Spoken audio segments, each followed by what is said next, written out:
Hello folks, I'm Frank Severely Normal.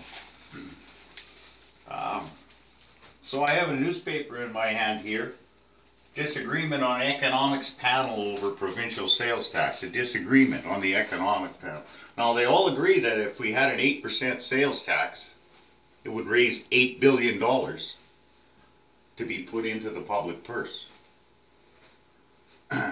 Now that's a sales tax with all the rebates for the low-income people.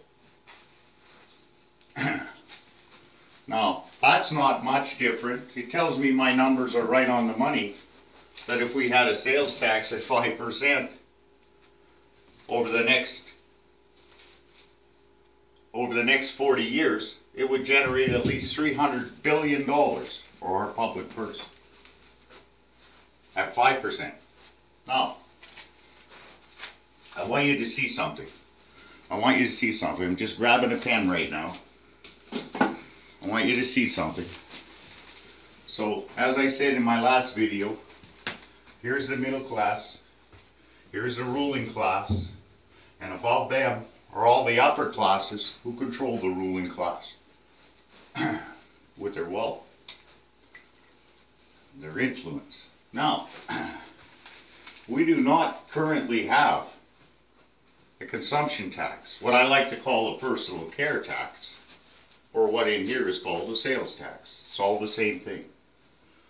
And they say if we had a consumption tax, personal care tax of 8%, it would raise $8 billion. $8 billion that we don't have going into our purse today. Now, consumption tax works like this. The truly poor and the working poor, the truly poor and the working poor have the money rebated back to them because they can't afford it. They are not,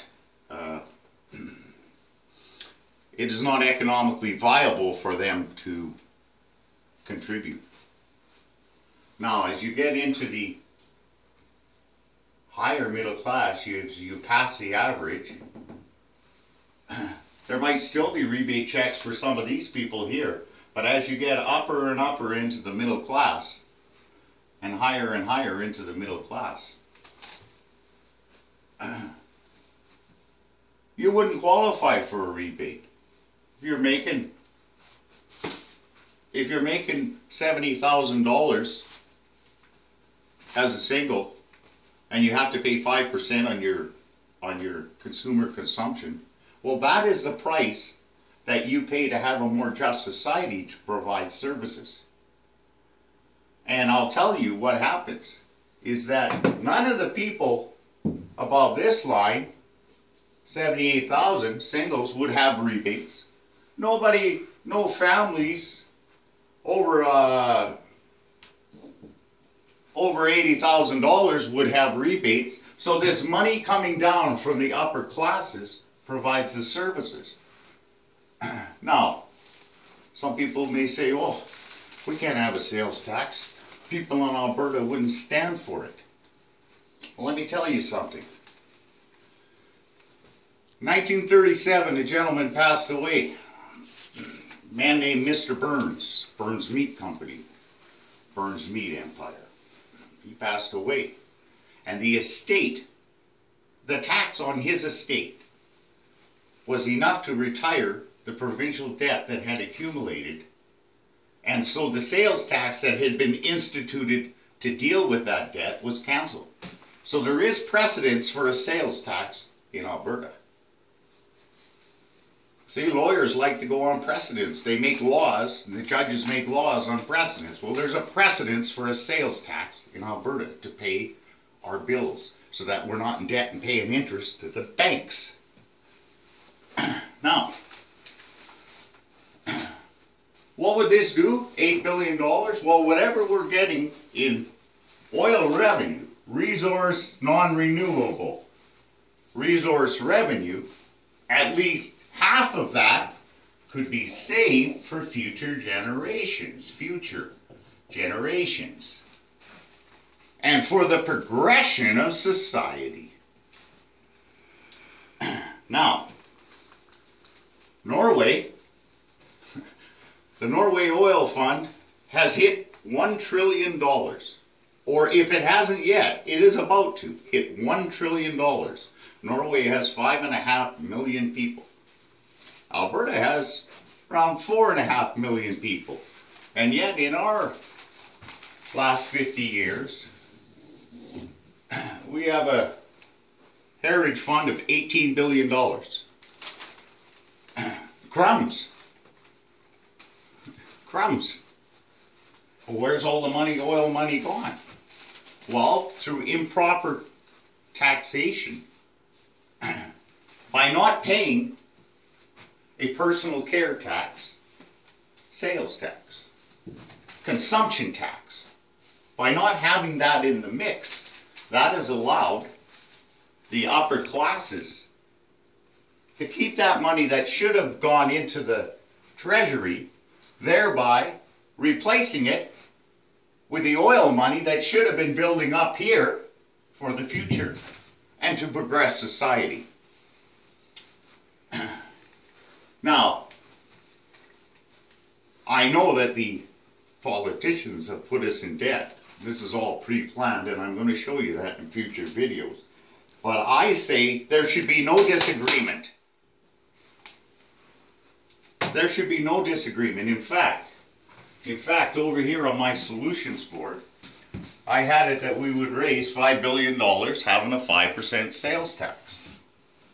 Well, that wasn't the end of it. That would be if it's 5%.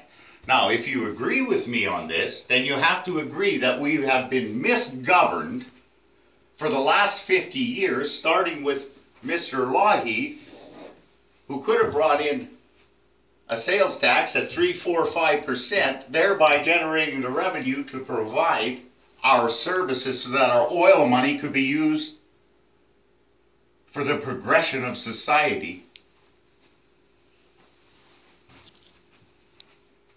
But here, if you agree with me, then you agree we've been fraudulently mismanaged. All the oil money that should have accumulated there is in the bank accounts of the high-end Albertans. And if you agree with me, then maybe we should have the 5%.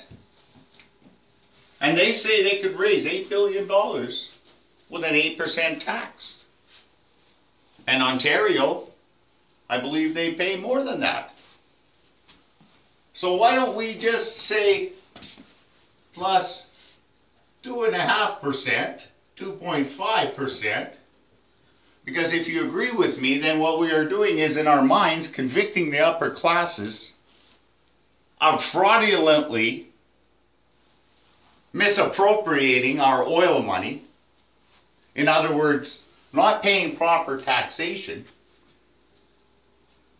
and replacing what should have been taxed with our oil money, not the politicians' oil money.